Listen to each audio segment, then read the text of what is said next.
Rashid Nezhmetdinov sacrificed. The rook!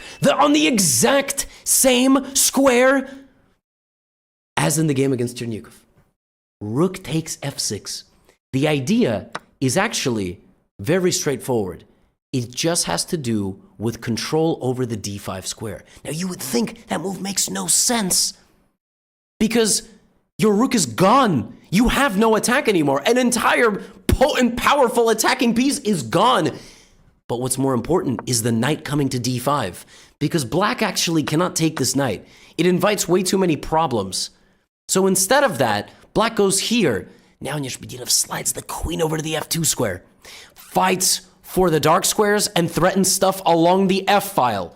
Tal now has to jump in his knight and give it away. Now, do you think Nezhmetdinov will trade the bishop for the knight or the knight for the knight? Traditional wisdom tells you knight for knight is probably better. It's better to preserve the bishop. No. It's better to take with the bishop for two reasons. One, you need to preserve the knight to apply pressure. Two, it's all about timing. You get the rook into the game as fast as possible.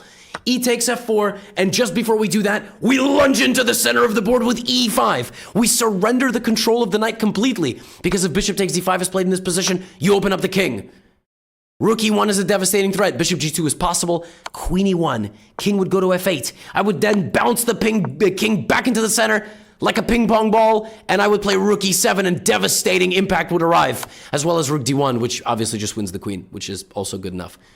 e5 opens up the position. You're looking to bring in the rook like this. Now, Tal plays bishop takes. Tal never want to shy away from a fight. It actually, according to the engine, would have been better to play bishop h4.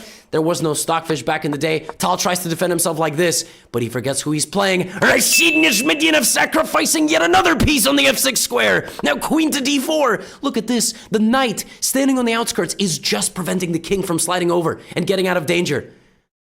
Now, the bishops are still staring at each other. The rook is still pressuring. Nezhmetdinov was a god amongst men when it came to extracting the maximum effect of devastation with his pieces. He just bulldozes the position, queen d8, and now the way we get the queen into the attack is very simple. We sacrifice the rook again.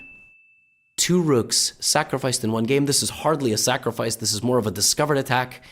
Tal accepted the capture. Queen h8. The king is mercilessly hunted into the center of the board. And pawn takes f5. And Tal resigned because after king d6, Nezhmetdinov would have went here.